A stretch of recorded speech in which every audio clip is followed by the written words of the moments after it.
Hey everyone, this is not just a story, it is a reminder of what happens when a Black woman decides to trust herself before the world gives permission.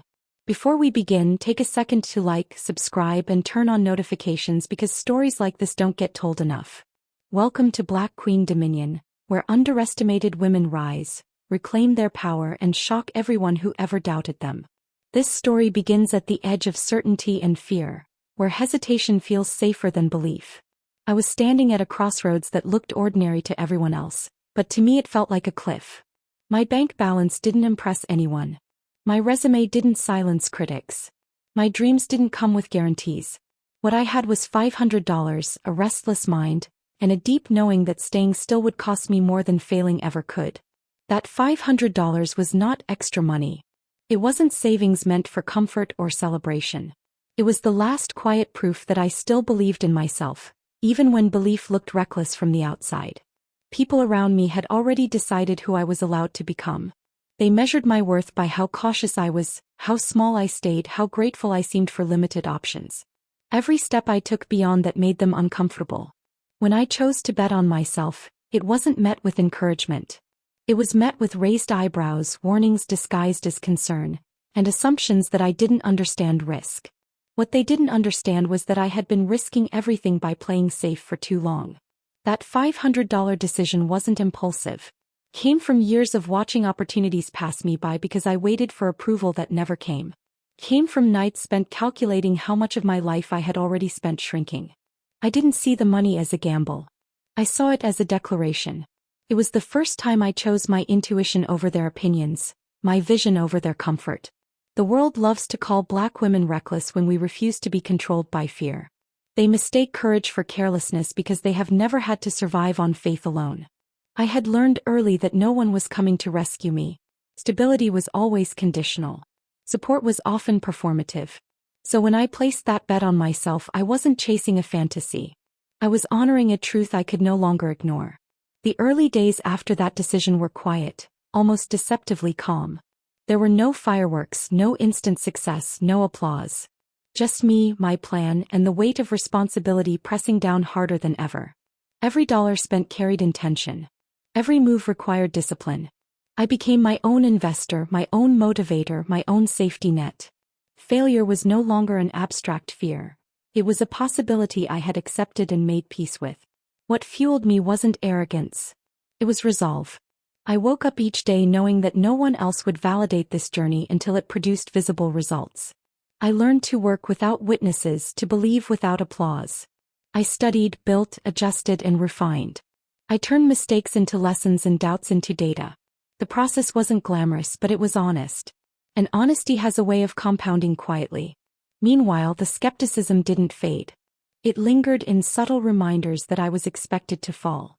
Every pause in my progress was silently celebrated by those who were waiting to say they warned me. They watched from a distance, mistaking my silence for struggle, my focus for failure. What they didn't see was the foundation being laid brick by brick. This wasn't just about money. The $500 represented autonomy. It was proof that I could choose myself without permission. Each small win strengthened my confidence. Each obstacle sharpened my clarity. I started to see patterns others missed, opportunities hidden beneath assumptions. The more I trusted myself, the louder my results spoke even before they became visible. Something had shifted. Not in my bank account yet, but in my posture. I moved differently. I thought differently. I no longer needed to explain my choices because I finally understood them. That bet on myself was already paying off in ways no one could measure. And just as the quiet work began to show signs of momentum, just as the pieces started aligning in unexpected ways, the story was only beginning to reveal its true impact, setting the stage for a transformation no one saw coming. Momentum doesn't announce itself loudly. It arrives subtly, disguised as consistency, discipline, and small confirmations that you are on the right path. After placing that $500 bet on myself, I entered a season where progress was invisible to everyone but me. This was the phase where most people quit, not because nothing is happening but because nothing is being praised. My days became structured around intention rather than urgency. I learned how to stretch limited resources without compromising quality. I became intimate with patience, understanding that rushing would only replicate the same patterns I was trying to escape. Each step forward was calculated, grounded in research and guided by instinct sharpened through experience. What surprised me most was how much resistance appeared once I stopped seeking validation. The less I explained myself, the more people assumed I was lost. Silence made them uncomfortable. They were used to access, to explanations, to me shrinking myself to keep them reassured. This time I kept my vision private. Not out of fear but out of protection. The $500 began working harder than anyone expected because I worked harder than I ever had. I reinvested time, energy, and focus with a level of discipline that came from knowing this was bigger than proving someone wrong. This was about rewriting my own narrative. I wasn't chasing quick wins. I was building something sustainable, something that couldn't be taken away by a single setback. There were moments of doubt, but they didn't control me. Doubt became a signal to refine, not retreat. When obstacles appeared, I didn't personalize them. I analyzed them. Every challenge revealed a gap in knowledge or strategy, and I treated those gaps as invitations to grow. That mindset shift changed everything. Slowly, patterns emerged. Small returns became consistent. Effort started translating into tangible progress. The same people who once dismissed my decision began paying quiet attention. Not because I announced success, but because consistency is difficult to ignore. So I said nothing. I understood that premature celebration could dilute the power of what was unfolding. This phase required emotional maturity. I had to resist the urge to seek acknowledgement from those who doubted me. I had to detach from the need to be understood.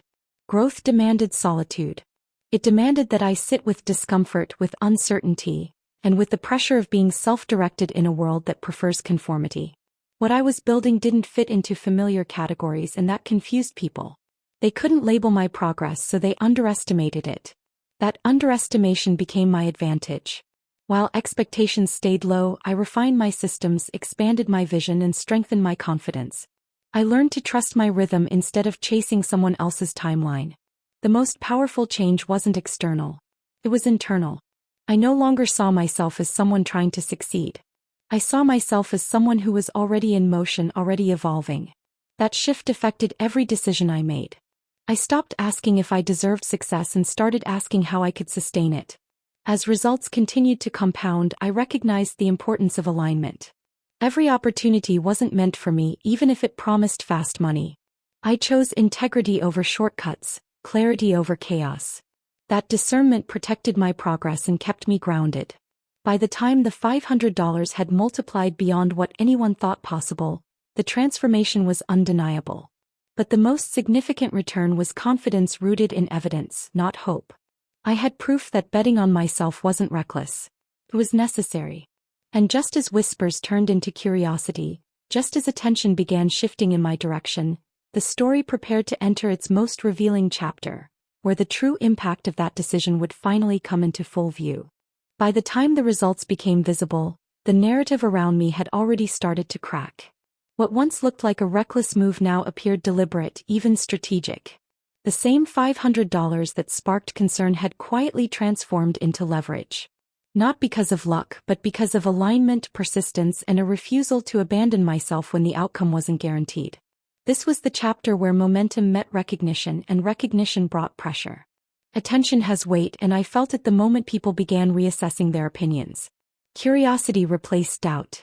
Observation replaced dismissal. Suddenly, my journey was no longer invisible. The work I had done in silence started echoing outward, drawing eyes that once looked away. What they didn't see was how heavy this phase truly was. Growth demanded expansion, and expansion required new levels of responsibility. Every decision carried more impact now. Mistakes were more costly. Success was no longer just personal, it was symbolic. I was aware that my rise disrupted comfortable assumptions about what I was capable of achieving. I had to evolve faster than the circumstances around me. The systems that supported early progress needed refinement. I invested not just money but mindset. I studied patterns of sustainability, scalability, and resilience. I surrounded myself with knowledge rather than noise. Each move became intentional, informed by data and intuition working together. The world often celebrates outcomes without acknowledging the transformation required to hold them. I had to become someone who could manage growth without losing purpose. That meant setting boundaries, protecting my energy, and staying rooted in why I started. The temptation to prove others wrong was replaced by a deeper commitment to honoring myself right. As visibility increased, so did projections. People attached their expectations to my success, assuming access, entitlement, or influence. I learned quickly that not everyone celebrating your rise is invested in your well-being. Discernment became essential. I chose privacy over performance, consistency over validation. Financial growth was only one dimension of the transformation. Confidence manifested in my posture, my decision-making, and my standards. I no longer negotiated with fear. I assessed risk from a place of empowerment, not scarcity. That shift changed how opportunities responded to me. Doors didn't just open, they aligned. The most ironic part was watching the narrative shift without acknowledgement of the initial doubt. The skepticism that once framed me as careless now quietly dissolved. No apologies followed, only subtle acceptance. I didn't need recognition for being right. The evidence spoke louder than words ever could. This chapter tested my discipline more than any other. Success can distract as easily as failure can discourage. I had to remain focused, resisting the urge to overextend or impress. Growth required restraint. It required knowing when to pause, when to refine, and when to move decisively. The $500 bet had multiplied far beyond its original value, but its true return was autonomy. I was no longer reacting to circumstances. I was creating them. That sense of agency was addictive, but I treated it with respect. Power without grounding can become destructive. I chose sustainability over spectacle. There were moments when the weight of expectation felt isolating. Few people understood the responsibility that came with rewriting your own story. But solitude no longer frightened me. It clarified me. I trusted the process because I had lived through its most uncertain phases and survived. By now, the people who once doubted me were watching closely, some inspired, some unsettled. My success challenged their comfort zones, their assumptions, their excuses. I didn't need to confront them. My existence was enough. This chapter marked the transition from proving belief to embodying it. I was no longer defined by the risk I took, but by the consistency that followed. And just as the foundation solidified, just as my vision expanded beyond what I originally imagined, the journey prepared to enter a chapter that would redefine not just my life, but the impact of my story on others. Success has a way of revealing truths that struggle keeps hidden. By the time I stepped into this chapter, my life no longer resembled the one I had lived when that $500 bet was placed. Not because everything was perfect, but because everything was intentional. I was no longer reacting to survival. I was operating from vision. And vision changes how you move through the world. This was the phase where expansion became unavoidable. What I had built could no longer be contained within the systems that carried me at the beginning. The habits that once felt disciplined now needed refinement. The mindset that fueled growth now needed protection. I realized that elevation requires subtraction as much as it requires addition. People began approaching me differently. Respect replaced tolerance. Curiosity replaced dismissal. But with that shift came a subtle danger. Some wanted proximity to the outcome without understanding the cost. Others wanted inspiration without responsibility. I learned quickly that access is not the same as alignment. This chapter forced me to confront the reality that not everyone can go where you're going even if they started with you. Growth creates distance, and distance creates discomfort. I had to make peace with being misunderstood again, this time not as reckless but as unreachable. That was a different kind of loneliness. The most powerful lesson of this phase was learning how to hold success without letting it harden me. I refused to become bitter or guarded in a way that disconnected me from my humanity. Instead, I became selective. I protected my peace with intention, understanding that energy is currency just like money. The $500 bet had now multiplied into opportunities one once only imagined. But opportunity demands discernment. Not every door that opens is meant to be walked through. I turned down options that didn't align with my values, even when they promised fast rewards. That restraint preserved my integrity and strengthened my long-term vision. What surprised me most was how often people tried to rewrite the story of my rise.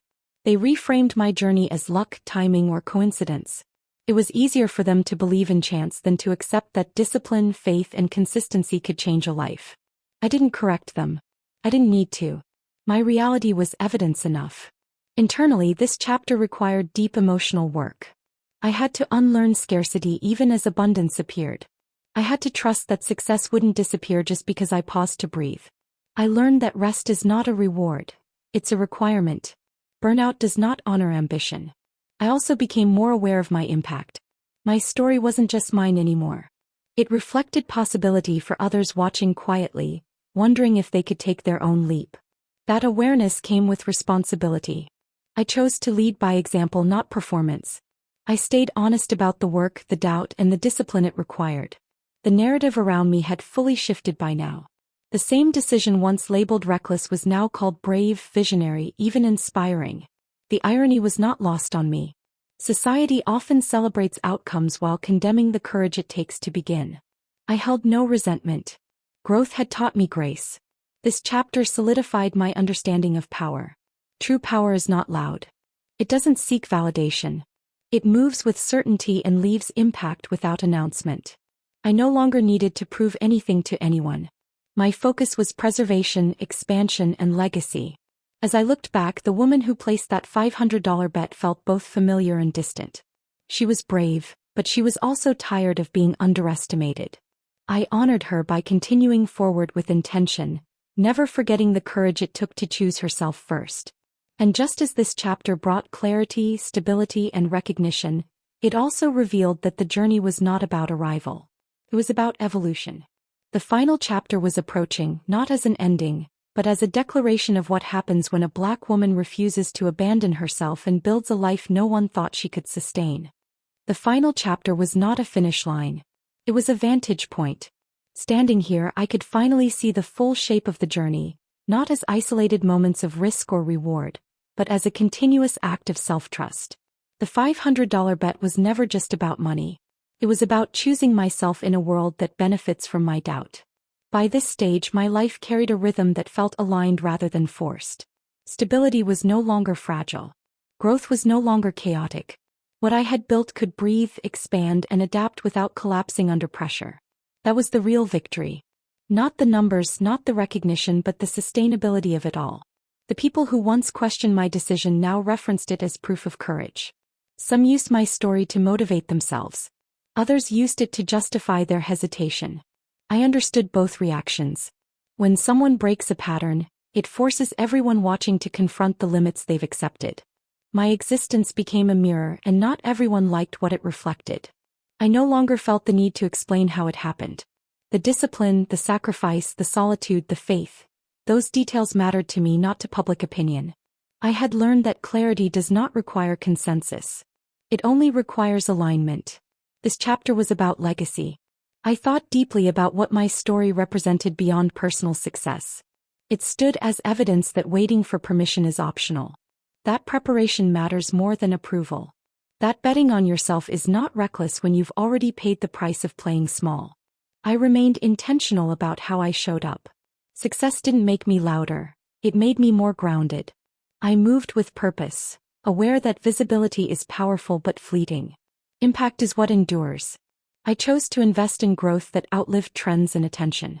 The transformation was complete not because I had reached a specific milestone, but because I trusted myself without hesitation.